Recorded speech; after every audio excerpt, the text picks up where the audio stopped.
10 de enero, al otro lado del glaciar de Orcones se encuentra el Hotel Plaza de Mulas. Los muchachos aprovechan el día para hacer una corta caminata para conocer el hotel más alto del mundo. Al regresar, Conrad se vuelve a realizar el chequeo médico y sus valores de oxígeno en sangre ya estaban normales. Se preparan para realizar el primer traslado de equipo hasta 5.400 metros y bajar nuevamente al campo base.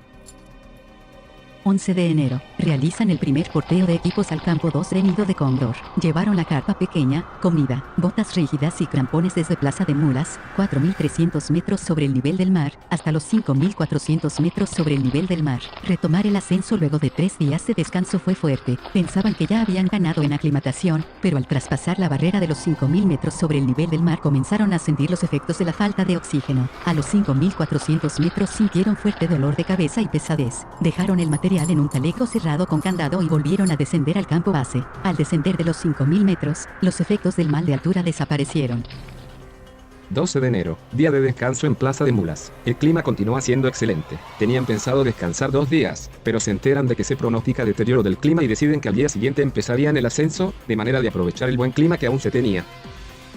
13 de enero, vuelven a ascender a Nido de Cóndor, un poco más livianos, llevando un poco más de comida, la cocina y ollas, ropa y sacos de dormir. Abajo dejaron el campo base y el campo 1 Canadá. El último tramo antes de llegar a Nido de Cóndor es extremadamente difícil, ya que tenían varias horas caminando en ascenso y la falta de oxígeno se hacía sentir. Establecieron el campamento y pasaron esa noche a 5.400 metros sobre el nivel del mar. Aunque este segundo ascenso fue más sencillo que el primero y los efectos de la altura ya no eran tan fuertes, pasaron mala noche, con insomnio, apnea y un poco de dolor de cabeza, además del viento azotando la carpa toda la noche.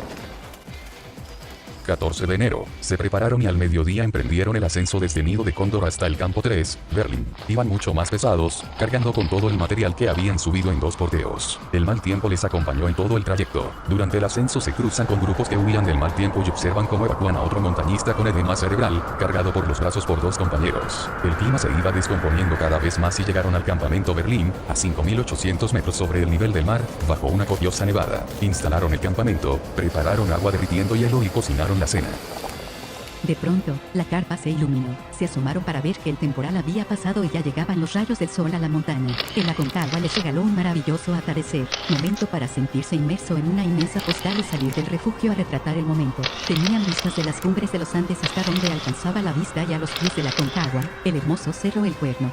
Se acostaron a dormir con la ropa puesta para atacar la cumbre, inclusive con los botines internos de las botas rígidas. La ropa que no tenían puesta, la guardaron dentro del sleeping para mantenerla caliente. Afuera se oían voces decir que la temperatura descendía hacia los -20 grados Celsius.